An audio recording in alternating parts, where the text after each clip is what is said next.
Wapendwa katika Kristo, karibuni katika tafakari ya neno la Mungu. Leo Jumatano ya juma la pili la Majilio, tunapoendelea kugojea ujio wa mkombozi Bwana wetu Yesu Kristo. Ujumbe wa neno la Mungu siku ya leo unatualika tumtegemee Mungu. Somo la kwanza linatoka katika kitabu cha nabii Isaya sura ya 40 aya ya 25 hadi ya 31. Na somo la injili linatoka katika Injili ya Mathayo sura ya 11 aya ya 28 hadi ya 30. Karibuni tusikilize injili. Siku ile Yesu alijibu akasema, "Njoni kwangu ninyi nyote msumbukao na wenye kulemewa na mizigo, nami nitawapumzisha. Jitieni nira yangu, mjifunze kwangu, kwa kuwa mimi ni mpole na mnyenyekevu wa moyo, nanyi mtapata raha nafsini mwenu. Kwa maana nira yangu ni laini na mzigo wangu ni mwepesi." Neno la Bwana.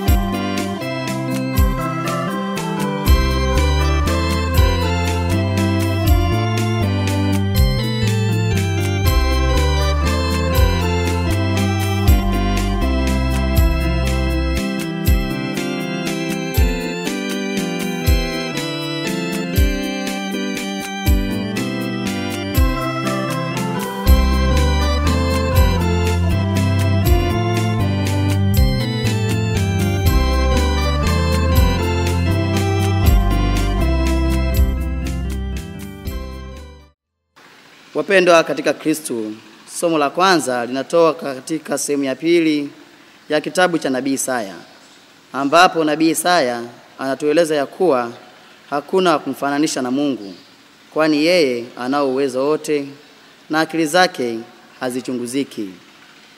Yeye hutuwezesha na kutupa nguvu wakati wa shida na pale tunapoonekana kushindwa. Hivyo basi tumtegemee yeye, kwa kuwa tayari kufungua mioyo yetu ili katika shida zetu tumuone yeye peke yake kama mtatuzi. Wapendwa katika Kristo, swala la kumtegemea Mungu linaonekana pia katika somo la Injili, ambapo tunaeleza wazi kwamba tunapomtegemea Mungu tunapata pumziko la nafsi katika kuondokana na shida zetu na mahangaiko mengi ya ulimwengu huu. Bwana wetu Yesu Kristo katika kuhubiri Injili kule Galilaya anatoa mwaliko kwa watu waliokuwa wameelemewa na mizigo mbalimbali kama vile kodi, mizigo ya sheria na tamaduni za kibinadamu ambazo viongozi wa dini waliwalazimisha kuzifuata. Mizigo ya hali duni ya kimaisha. Watu walilazimika kufanya kazi ngumu na kwa muda mrefu ili waweze kujipatia riziki. Hivyo basi Yesu kwa upendo wake anawaalika watu hao akiwaambia, "Njoni kwangu ninyi nyote msumbukao na wenye kulemewa na mizigo, nami nitawapumzisha." Yesu anawaahidi kuwapa pumziko wale ambao wangekubali mwaliko huo. Ndugu zangu, Yesu anatualika tujifunze kutoka kwake, kwani yeye ni mpole na mnyenyekevu wa moyo. Tumwangalie yeye akiwa kama mfano na kielezo chetu.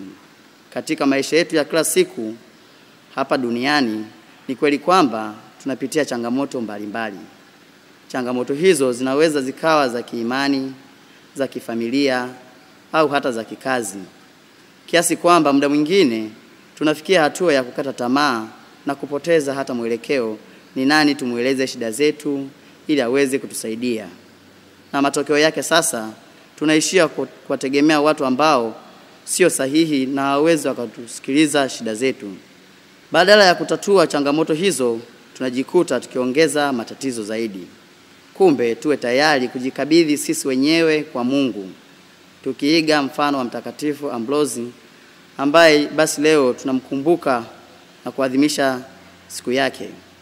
Yeye alijikita zaidi katika kusali na kufunga, na pia alikuwa ni mtu aliyesimamia haki na kulinda imani Katoliki na aliyakabidhi maisha yake kwa Mungu katika kutenda matendo mema na kuwafundisha watu kuhusu imani.